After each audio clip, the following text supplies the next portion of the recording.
Let me ask you a question that should scare the hell out of every American watching this. Who is actually running U.S. foreign policy right now? Because after watching this Stephen Miller interview, I'm not convinced anyone knows.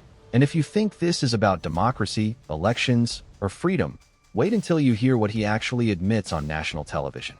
Drop a comment right now, because this gets disturbing fast. What's going on, everyone? Welcome back to Breaking Supporters. This is the channel where we break down U.S. political news without the corporate spin, without the sugarcoating, and without pretending this is normal when it clearly is not. If you care about American foreign policy, global stability, and whether unelected extremists are dragging us into chaos, make sure you're subscribed. We're posting daily, and trust me, stories like this are only getting bigger. Let's set the stage, because context matters here. Over the past few days, there's been massive confusion around Venezuela. Nicolas Maduro has been captured. The Trump administration calls it a victory. But here's the problem. The same regime is still in power.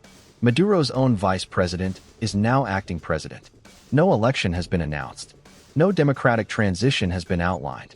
And now, according to the Washington Post, the White House is considering giving Stephen Miller, Trump's deputy chief of staff, a major role in overseeing post-Maduro operations in Venezuela.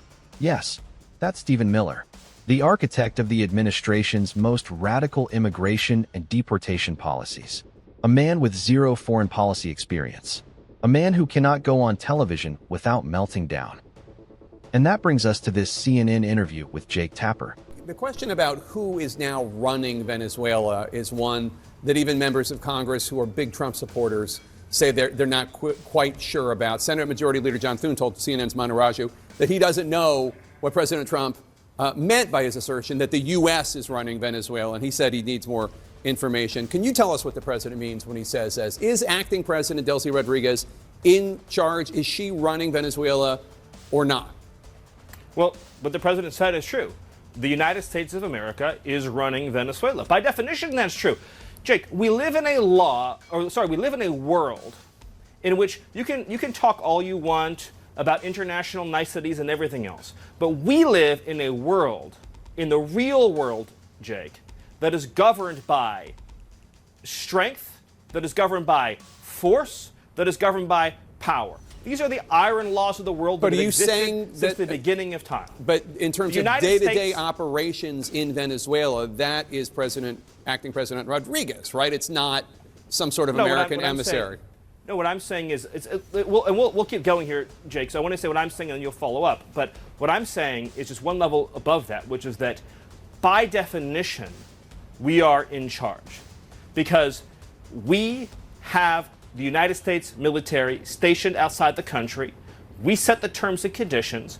We have a complete embargo on all of their oil and their ability to do commerce. So for them to do commerce, they need our permission. For them to be able to run an economy, they need our permission. This should have been simple. Not a gotcha question. Not a trap. Jake Tapper asks the most basic thing imaginable. Who is currently running Venezuela? And Stephen Miller completely loses it. Before we get into my reaction, do me a quick favor. If you think this question is reasonable, smash the like button. Let's see how many people think transparency is still a thing.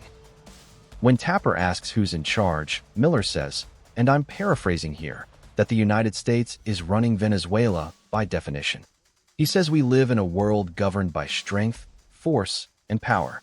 He says these are the iron laws of the world since the beginning of time. That's not foreign policy. That's a manifesto. This man is standing on the White House lawn, openly declaring that international law doesn't matter. Only power does. That is not normal. Let's pause right here. Stephen Miller is essentially arguing for a pre-World War II worldview. A world where stronger countries invade weaker ones, seize resources, and install puppet governments. That's the exact mindset that led to the most destructive wars in human history. And the reason the post-World War II global order exists, alliances, international law, diplomacy, is because the world collectively said, never again. 80 years of relative stability didn't happen by accident. It happened because we rejected exactly what Stephen Miller is advocating. If you're watching this and thinking, this sounds insane, drop a comment right now. I want to hear where you stand on this. And then the interview somehow gets even worse. Jake Tapper brings up a social media post from Stephen Miller's wife, Katie Miller. She posted an image of Greenland, a NATO ally, wrapped in an American flag, with one word: soon. Let that sink in. It got so bad that the premier of Greenland had to publicly calm his own citizens and say, "Do not panic. We are not being invaded." A NATO ally had to issue a reassurance statement because of a meme. And how does Stephen Miller react? He smirks. He laughs. He refuses to rule out military action. He literally questions whether Denmark has a right to control Greenland. At one point, he basically implies that Greenland's population is too small to resist the United States anyway. That's not diplomacy. That's supervillain rhetoric. And the internet exploded over this interview. Let's go through some of the top comments, because they capture exactly how people are feeling. First comment says, "Our country is being run by psychopaths." That comment has thousands of likes, and honestly, I get it. People are watching this and wondering how we got here. Next comment, "This guy is repulsive." Short, direct, and shared by a lot of Americans who don't recognize this version of leadership. Another one, "Stephen Miller, no one wants to be colonized by America." That's the irony, isn't it? We used to oppose colonialism. Now we're openly flirting with it. Here's a harsher one that blew up. Mini Hitler is a terrifying, cruel psychopath. Whether you agree with the language or not, that comment reflects fear. Not policy disagreement, fear. And this one, "This entire administration is criminal and insane." That comment sparked hundreds of replies arguing back and forth. That's the divide we're living in right now. Now, there are also comments calling the US a terrorist regime, saying Miller deserves violence, things like that. I want to be clear, you can strongly oppose this without crossing lines. Criticism is necessary. Violence isn't. But the fact that people are reacting this emotionally tells you how destabilizing this rhetoric is. The most revealing moment comes when Jake Tapper asks about elections in Venezuela. He simply asks, "Will there be an election?" And that question sends Stephen Miller into a multi-minute tirade. He dismisses the opposition leader. He mocks the idea of immediate elections. He says the priority is security and stability, not democracy. Let me translate that: no election. And here's where the hypocrisy becomes impossible to ignore. For years, conservatives argued that the US should never intervene in foreign conflicts. They opposed helping Ukraine defend itself from Russia. They said America first means staying out of foreign affairs. But the moment Trump removes a foreign leader, suddenly intervention is good. Suddenly regime change is patriotic. That's not principle. That's loyalty. Stephen Miller keeps invoking the Monroe Doctrine, but he doesn't understand it. The Monroe Doctrine was about preventing European colonialism in the Western Hemisphere, not giving the US the right to police, invade, or control every country nearby. By Miller's logic, Russia gets to dominate Eastern Europe and China gets to dominate Asia. That's not stability. That's global chaos. So what happens next?